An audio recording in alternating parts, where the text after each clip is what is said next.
Hello बच्चों, कैसे हैं आप लोग। आज हम प्रश्नावली 9.1 का दूसरा प्रश्न हल करेंगे। पहला प्रश्न हमने पिछले वीडियो में हल कर लिया था और उसका लिंक मैंने डिस्क्रिप्शन में डाल रखा है। प्रश्न इस प्रकार से है, आंधी आने से एक पेड़ टूट जाता है, ठीक है, और उसका जो टूटा हुआ भाग है वो जमीन पे छूने लग जाता है और इसके साथ 30 डिग्री का कोण बनाता है। जमीन पे जहाँ पे छू रहा है वह बिंदु पेड़ के पाद बिंदु से 8 मीटर की दूरी पे स्थित है, ठीक है। देख लीजिए चित्र किस प्रकार से होगा। एक पेड़ इस प्रकार से था, सपोज मैं मान रहा हूं बी डी मान लेते हैं, ठीक है।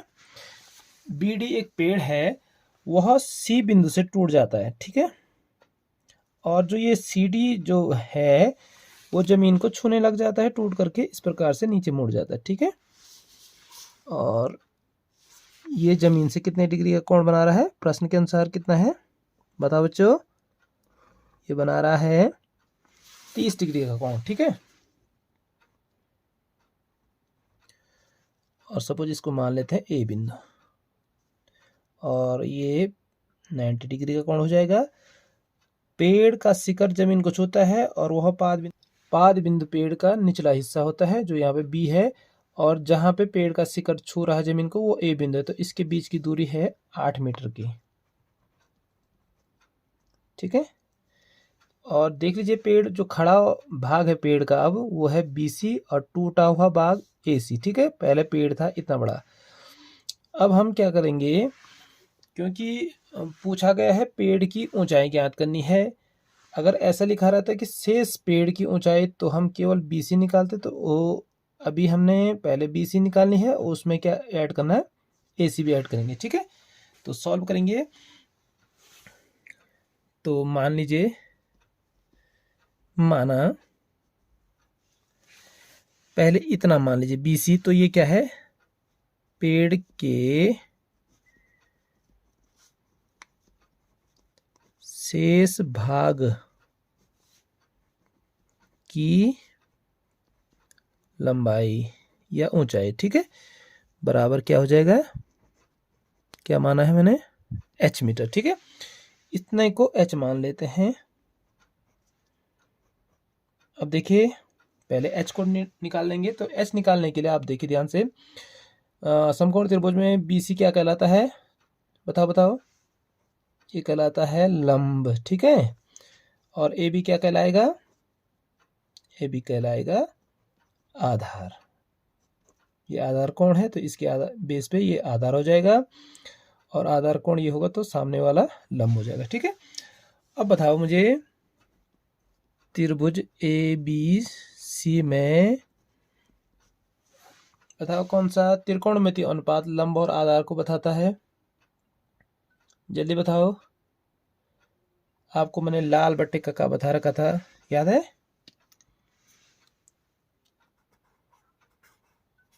लाल अपॉन कका, ये साइन थीटा के लिए हो जाता है लंब बटे कर्ण, कॉस थीटा के लिए आधार बटे कर्ण, और टेन थीटा के लिए लंब बटे आधार।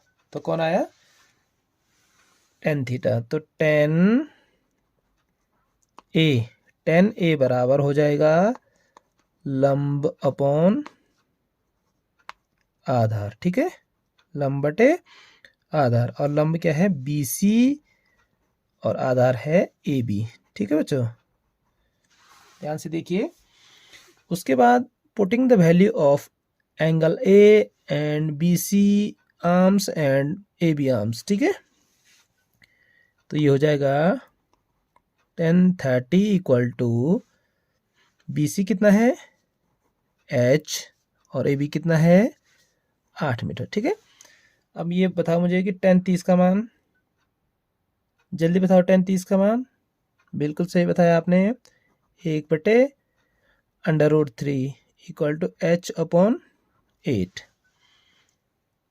सॉल्व करिए, 8 कहाँ चले जाएगा, हर में है तो अब कहाँ जाएगा, गुणा जब इसका पक्षांतर किया जाएगा तो हर वाला कहाँ जाएगा, अंश में चले जाएगा। तो ये हो जाएगा 8/√3 equal to h, such that h equal to 8/√3 metre, ठीक है बच्चों। ये आई पेड़ के खड़े हुए भाग की लंबाई आगे, ठीक है। अब हम इसको सपोज अब दूसरा मानते हैं, माना पेड़ के टूटे भाग की लंबाई equal to h dash metre. इसको क्या मान लेते हैं, एच डैश। अब बताओ मुझे कर्ण और आधार किस में है, कर्ण और आधार किस में, कॉस थीटा में, ठीक है। तो फिर से चलते हैं त्रिभुज एबीसी में। त्रिभुज एबीसी में cos a equal to cos theta बराबर क्या होता है, देखो बताओ मुझे। यहां से ए बटे के मने आधार बटे कर्ण, ठीक है। तो ये हो जाएगा, आधार है ए बी और कर्ण है ए सी। जब वैल्यू फिल करेंगे तो ये हो जाएगा cos 30 degree equal to a b है 8 और ए सी हो गया एच डैश। कॉस 30 का मान बताओ बच्चों, जल्दी बताओ। कॉस 30 बराबर under root 3/2 equal to 8 upon h dash. Such that, अब हल करेंगे, एच कहाँ चले जाएगा, भाग में है तो अब यहाँ गुणा में चले जाएगा। Under root 3h equal to 8 दूनी 16। Such that h dash equal to 16 बटे अंडर रूट 3, ठीक है। 16 बटे अंडर रूट 3। पेड़ के दोनों भागों की लंबाइयाँ मिल चुकी हैं। BC बराबर आया 8 बटे अंडर रूट 3 और AC बराबर जो टूटा हुआ भाग है उसकी लंबाई कितनी आ चुकी है, 16 बटे अंडर रूट 3, ठीक है। अब पूरे पेड़ की लंबाई निकालते हैं। अतः पूरे पेड़ की लंबाई या ऊंचाई, ठीक है, जो मानो आप, खड़ा है पेड़ तो ऊंचाई हो जाएगा, ऊंचाई बराबर h plus H dash. h है 8 बटे अंडर रूट 3 प्लस 16 बटे अंडर रूट 3। हर समान है तो अंश सीधे क्या हो जाएगा, जुड़ जाएगा, बिल्कुल सही है। तो 16 और 8 कितना हो गया, 24 under root 24 upon under root 3 आया। लेकिन ये अभी सही तरीके का आंसर नहीं आ रखा है, तो हर का परिमेयीकरण कर लीजिए। तो 24 बटे अंडर रूट 3 परिमेयीकरण कर लिए क्या करेंगे हम, संयुग्म में से गुणा करेंगे। अंडर रूट 3 का संयुग्म में अंडर रूट 3, तो ये हो जाएगा 24 under root 3 upon under root 3 into under root 3 हो जाता है अंडर रूट 9 और अंडर रूट 9 का वर्गमूल क्या है, 3 है, ठीक है। तो जब इससे ये कट जाएगा तो ये आ जाएगा 8। तो आंसर आ जाएगा 8 अंडर रूट 3 मीटर। तो हमारे पास आंसर आ चुका है। पूरे पेड़ की जो ऊंचाई है वो आ गई 8 अंडर रूट 3 आ गई, जिसमें क्या है, टूटा हुआ भाग भी है और खड़ा हुआ भाग BC है, टूटा हुआ भाग AC है। उम्मीद करता हूं कि आप लोगों को प्रश्न अच्छे तरीके से समझ आ गया होगा, ठीक है बच्चों। हम तीसरे प्रश्न पर चलते हैं। अब एक ठेकेदार बच्चों को खेलने के लिए एक पार्क में 2 फिसलन पट्टी लगाना चाहती है, ठीक है। और फिसलन पट्टी को समझिए क्या होता है। फिसलन पट्टी बचपन में आप लोग खेलते होंगे, जंगल में भी खेलते थे हम लोग, और आप लोगों ने भी खेला होगा, रणघुसी वही हुआ वो। तो 5 वर्ष से कम उम्र के बच्चों के लिए वह एक ऐसी फिसलन पट्टी लगाना चाहती है जिसका शिखर 1.5 मीटर की ऊंचाई, 1.5 मीटर की ऊंचाई पर हो, ठीक है। तो पहले इसके लिए चित्र बनाएंगे और वो जमीन के साथ कितने डिग्री के कोण पे झुका हो, 30 डिग्री के कोण पे। आप परीक्षा में ध्यान देना कि आपका जो फिगर है वो थोड़ा अट्रैक्टिव बने, ठीक है। तो इस प्रकार से 1.5 मीटर की ऊंचाई पे एक डंडे पे क्या है, अटकी हुई है ये फिसलन पट्टी, ये, ठीक है। और जमीन से कितने डिग्री का कोण बना रही है, ये बना रही है 30 डिग्री का कोण, ठीक है। ये है 30 डिग्री के कोण पे झुकी हुई है और इस खंबे की ऊंचाई है 1.5 मीटर।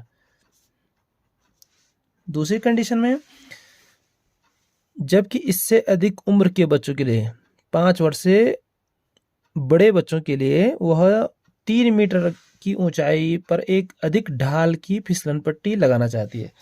और जैसे 5 वर्ष की उम्र के बच्चों के लिए वो क्या कर रही है, इस टाइप से हाइट बढ़ा दे रही है और एंगल अपने आप क्या हो जाएगा, बढ़ जाएगा। ठीक है, एंगल कितना हो जाएगा, 60 डिग्री का कोण बन रहा है।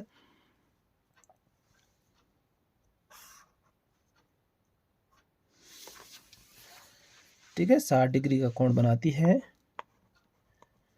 और ये कितने मीटर का है, 3 मीटर का। ठीक है, इसको हम लिख लेते हैं PQR। दो त्रिभुज हैं हमारे पास, दोनों समकोण त्रिभुज हैं और प्रत्येक स्थिति में फिसलन पट्टी की लंबाई क्या होगी। फिसलन पट्टी, पहली स्थिति में फिसलन पट्टी का नाम बताओ तो AC फिसलन पट्टी है। ठीक है, और दूसरी कंडीशन में PR फिसलन पट्टी है। तो एक बार हमने AC निकाला, दूसरी कंडीशन में हमने PR निकाला। पहला चित्र ये है और दूसरा चित्र ये है। ठीक है बच्चों, समझ गए, ये फिसलन पट्टी है, फिसलन पट्टी। यहाँ पे भी ये फिसलन पट्टी है। आपको परीक्षा में इस प्रकार से लिखने की आवश्यकता नहीं है, मैं यहाँ पर आपको समझाने के लिए लिख रहा हूँ। ये फिसलन पट्टी, ये भी फिसलन पट्टी है। ठीक है, तो माना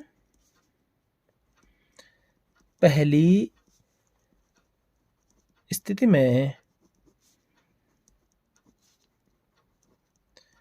फिसलन पट्टी की लंबाई क्या है, x मीटर है। ठीक है, माना पहली जो स्थिति है उसमें क्या है, फिसलन पट्टी की लंबाई x है। अब देखो लंब और कर्ण है, क्या बताया था मैंने, लंब और कर्ण किस त्रिकोणमितीय अनुपात के लिए होता है, लाल बटे का बताओ जल्दी, L/K साइन थीटा, बिल्कुल सही है।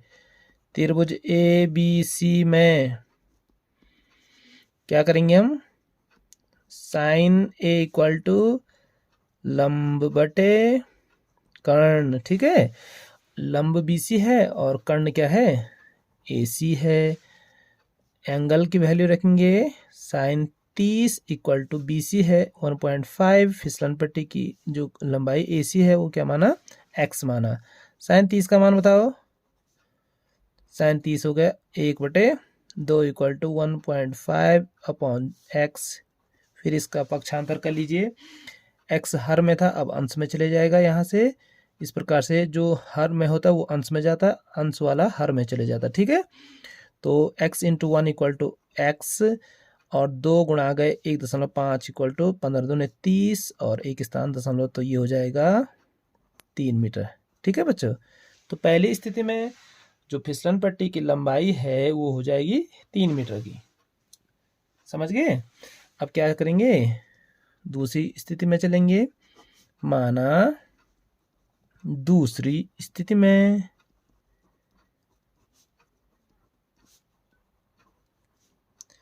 फिसलन पट्टी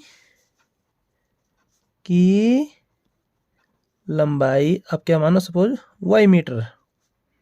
ठीक है, अब यहाँ भी क्या है, लंब है, कर्ण है, फिर क्या हो जाएगा, त्रिभुज PQR में। यहाँ भी किस में जाएंगे हम, कौन से त्रिकोणमितीय अनुपात के लिए जाएंगे, साइन। अब साइन A नहीं है, यहाँ पे साइन P हो जाएगा और हम जानते हैं साइन P बराबर लंब बटे कर्ण हो जाएगा। लंब है आपका QR और कर्ण है PR। वैल्यू फिल करेंगे, एंगल है यहाँ पे 60 डिग्री, QR है 3 मीटर और ये हमने क्या माना है, y माना है।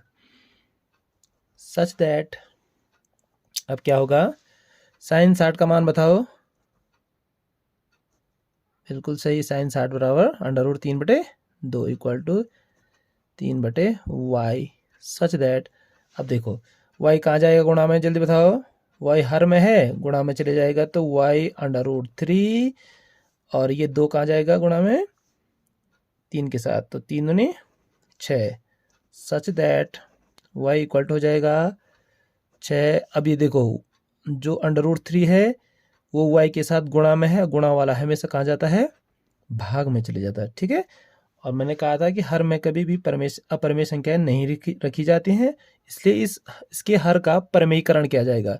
तो हर का परिमेयीकरण करने के लिए √3 का जो कॉन्जुगेट है वो है √3, तो इससे गुणा करेंगे तो ये हो जाएगा, गुणा भी करना पड़ेगा और भाग भी देना पड़ेगा, ठीक है।